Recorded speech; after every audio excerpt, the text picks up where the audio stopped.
9번의 부활 목격자.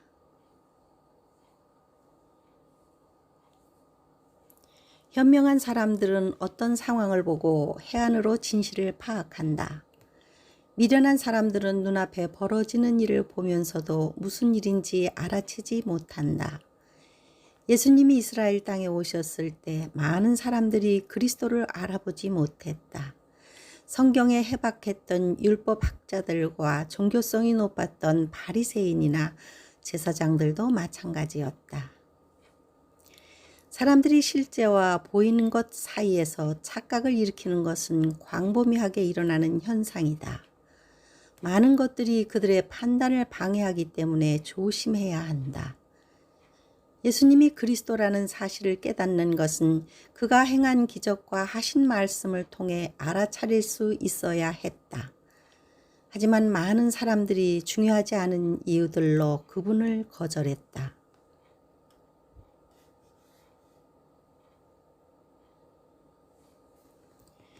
수많은 병자를 고치고 소경의 눈을 뜨게 하고 심지어 죽은 사람을 살려내도 그들은 믿지 않았다. 예수님의 동생들조차 그분을 믿지 않았을 정도다. 그분을 가까이에서 따라다녔던 제자들 중 일부도 주님께서 부활하신 모습을 보고서야 비로소 믿었다. 부활이란 사람이 다시 살아나는 것이다. 3일 동안 의학적으로 완전히 죽은 사람이 다시 살아나는 것은 분명히 기적이다. 더구나 부활이란 공간을 초월하는 밀도를 가진 새로운 몸으로 변형되는 것이다. 예를 들어 물속에 손을 넣으면 손은 물을 통과할 수 있는데 이는 손이 물보다 밀도가 높기 때문이다. 부활한 몸이나 영혼은 육체보다 밀도가 높기 때문에 물체를 통과할 수 있다.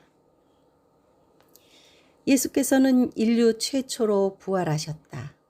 죽은 사람이 소생한 것은 다시 육체로 복원된 것이기에 부활과 다르다. 예수님은 부활하신 후 많은 사람들에게 모습을 보이셨는데 비로소 많은 사람들이 그의 삶을 걷기 시작했다. 부활이 있다는 것은 영원한 두 번째 삶이 있다는 의미다. 다음은 부활하신 주님을 목격한 사람들과 순서다. 1. 막달라 마리아. 최초로 부활하신 예수님을 만나는 영광은 막달라 마리아에게 돌아갔다. 그 이유는 가장 사랑함이 많았기 때문일 것이다. 2. 베드로.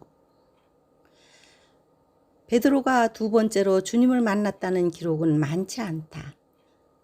곧 그때로 일어나 예루살렘에 돌아가 보니 11 제자 및 그들과 함께 한 자들이 모여 있어 말하기를 주께서 과연 살아나시고 시몬에게 보이셨다 하는지라. 바울도 예수께서 부활하신 후 만난 사람들을 고린도전서에 기록했다.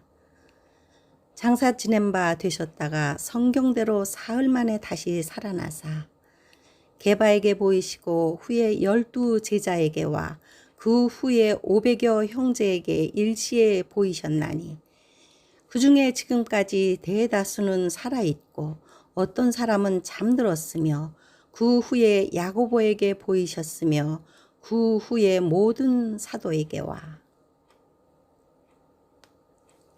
3. 엠마오로 가던 두 제자. 부활하신 당일 엠마오로 내려가던 주 제자가 있었고 그 중에 한 명의 이름은 글로바였다.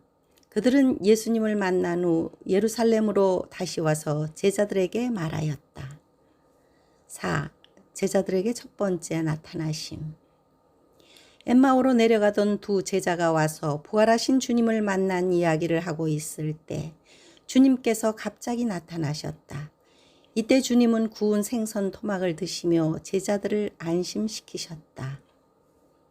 5. 제자들에게 두 번째 나타나심. 8일 후 다시 주님이 제자들에게 나타나셨는데 첫 번째 오셨을 때 도마가 없었다. 도마는 부활하신 주님을 본 후에 믿음을 고백했다. 6.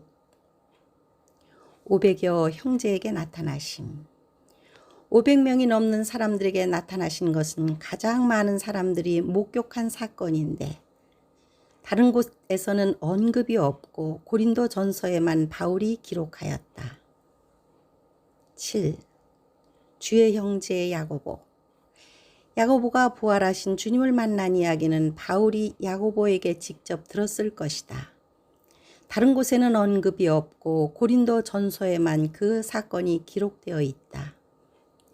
예수님을 믿지 않았던 형제들이 부활하신 주님을 보고 나서야 믿게 되었을 것인데 마리아를 요한에게 부탁한 것처럼 동생들을 생각하셨을 것이다.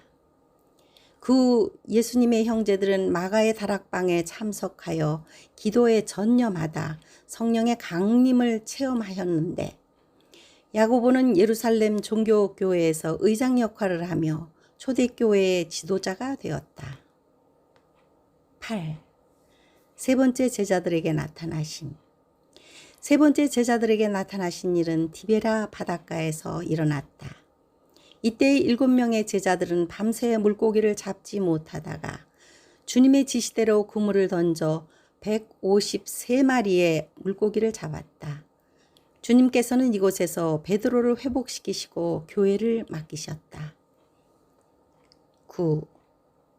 감람산에서 승천하심. 부활하신 주님의 마지막 모습은 감람산에서 승천하신 모습을 보인 일이었다. 120명이 주님의 승천을 보았을 것이다. 천사가 갈릴리 사람들아 칭한 것을 보면 갈릴리에서 올라온 120명을 표현한 것 같다. 부활의 순서. 부활을 목격한 사람들이 있었던 반면에 직접 부활에 참여할 사람과 순서가 있다. 부활에도 순서가 있고 천년의 간격이 있다. 하나님의 보상과 심판은 매우 엄격하고 세밀하게 시행된다. 첫째 부활. 첫째 부활에 참여한 사람들은 최상위 계층이자 가장 높은 반차에 이른 자들이다. 그들 거처는 새 예루살렘 성이고 하나님의 보좌에서 가장 가까운 곳에 위치한 복된 자들이다. 그들 중에는 선교자가 있고 휴거자가 있고 왕권을 가진 자들과 신부로 불린다. 최후의 심판 전에 부활하였기 때문에 백보자 심판 자리에 서는 것을 면제받는다. 둘째 부활. 둘째 부활에 참여하는 사람들은 천년 왕국이 끝나기 전에 부활할 수 없다. 일반 백성의 신분으로 천국에 들어갈 자들이며 첫째 부활을 받는 자들에 의해 다스려진다. 새하늘과 새 땅에서 어떻게 나라가 구성되고 왕 노릇과 백성으로 구분될지 현재로서는 완전하게 파악할 수 없다. 천국의 여러 구역을 나누게 될지 새하늘과 새 땅에서 셀 수 없는 행성들을 통치하게 될지 모르지만 새로운 세계가 펼쳐질 것이다.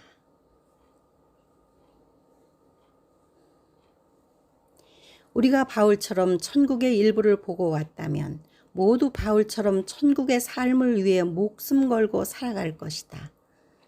하늘에 예비된 보화를 모르기에 힘써 땅의 보화를 쌓기 위해 살아간다. 우리의 세대에서 첫째 부활이 일어나는 것을 목격할 가능성이 높은 때에 살아가고 있다. 죽도록 충성하라.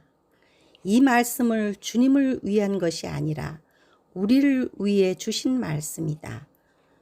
또 어떤 이들은 더 좋은 부활을 얻고자 하여 심한 고문을 받되 구차히 풀려나기를 원하지 아니하였다. 우리는 산채로 부활의 영광을 체험할 당사자들이다. 부활의 소망을 품고 우리도 기쁨 가운데 주님과 동행하십시오.